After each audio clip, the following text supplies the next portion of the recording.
বন্ধু জানো, ইদানিং আমার ফেসবুকে ফ্যান রিকোয়েস্টের বন্যা বয়ে যাচ্ছে। তুমি যেভাবে ফেসবুকে পড়ে থাকো, বন্যা না হয়ে জোয়ার আসার কথা। কি করব বন্ধু, যেভাবে ফ্যান রিকোয়েস্ট, লাইক আর কমেন্ট আসতেছে, তাদেরকে রেগুলার আপডেট দেওয়া তো আমার একটা নৈতিক দায়িত্ব। হ্যাঁ বন্ধু, আমি তো তোমার সব কিছুতে লাইক আর কমেন্ট করি।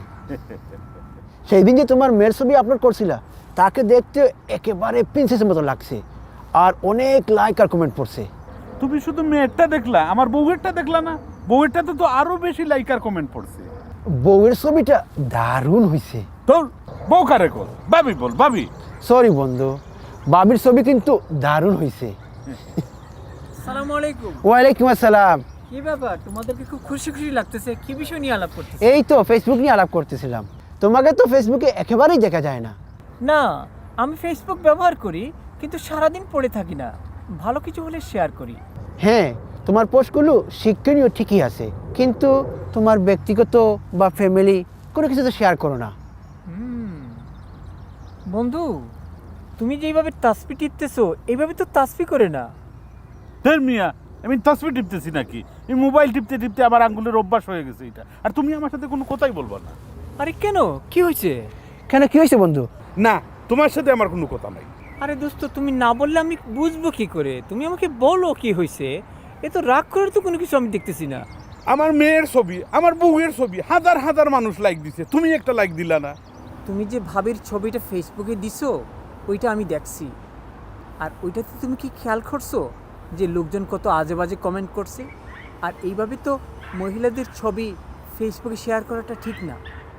এই যে তুমি তোমার মেয়ের ছবিটা ফেসবুকে দিছো, এইভাবে তো বাচ্চাদের ছবি দেওয়া ঠিক না, কারণ তাদের নজর লাগতে পারে। এইসব পার্সোনাল জিনিস শেয়ার না করে শিক্ষণীয় কোনো জিনিস শেয়ার করো। শিক্ষণীয় হিন্দি ফিল্মের একটা ক্লিপ দিলাম, কত ইমোশনাল ফিল্ম, তুমি ওইটাতেও একটা লাইক দিলা না। আরে বন্ধু, তুমি একটু বুঝতে চেষ্টা করো। এইসব হিন্দি ফিল্মের কাটিং কুটিং দিয়া ওইগুলোতে তো তুমি সব পাবে না। আমি উমরাতে যখন গেছি, ওই মক্কা শরীফে মানুষের সাথে জেহাদ করে ওই হাজারে আসওয়াদের সামনে গিয়ে কত কষ্ট করে এইভাবে সেলফি তুলছি, সেইটাতেও তুমি লাইক দাও নাই।